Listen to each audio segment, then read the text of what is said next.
போ.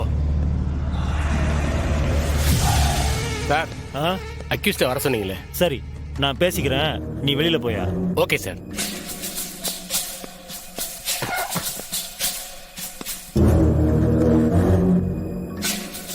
டேய், உனக்கு இன்னைக்கு கோர்ட்ல ஹியரிங் இல்லையா? ஆமாங்கய்யா, கோர்ட் ஹியரிங் தான்யா.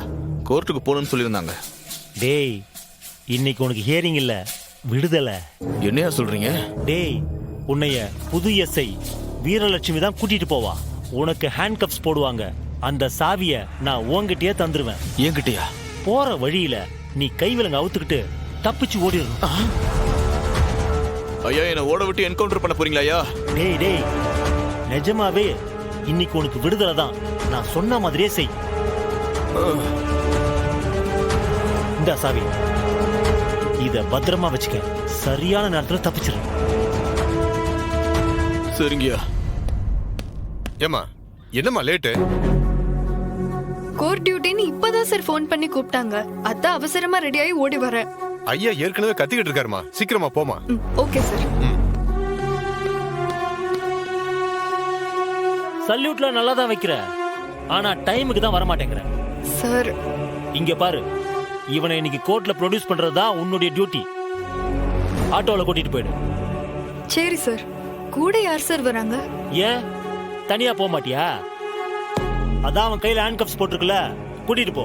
இல்ல சார், ஆனாலும் கோர்ட் டியூட்டிக்கு தனியா எப்படி சார்? அதுக்காக உன் கூட ராணுவத்தை அனுப்ப முடியும்? கோர்ட்டுக்கு டைம் ஆயிடுச்சு, சீக்கிரம் கூட்டிட்டு போ. Yes sir.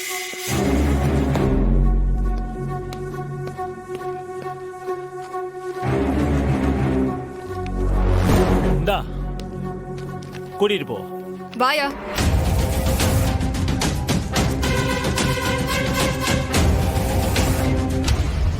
அம்மா, எல்லா வரவும் சொல்லிட்டேன். எல்லாம் பிபி பாத்துக்குவாரு. நீ அக்யூஸ்ட ப்ரொடியூஸ் பண்ண மட்டும் போதும். Okay sir. ஆ. யோ, வாயா.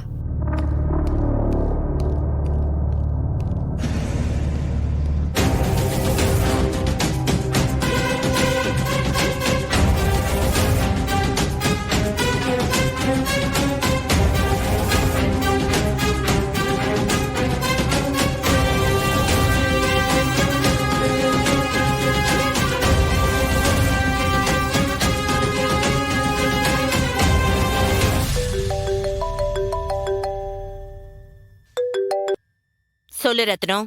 மேடம், அக்யூஸ்ட வீரா கூட அனுப்பிட்டேன்.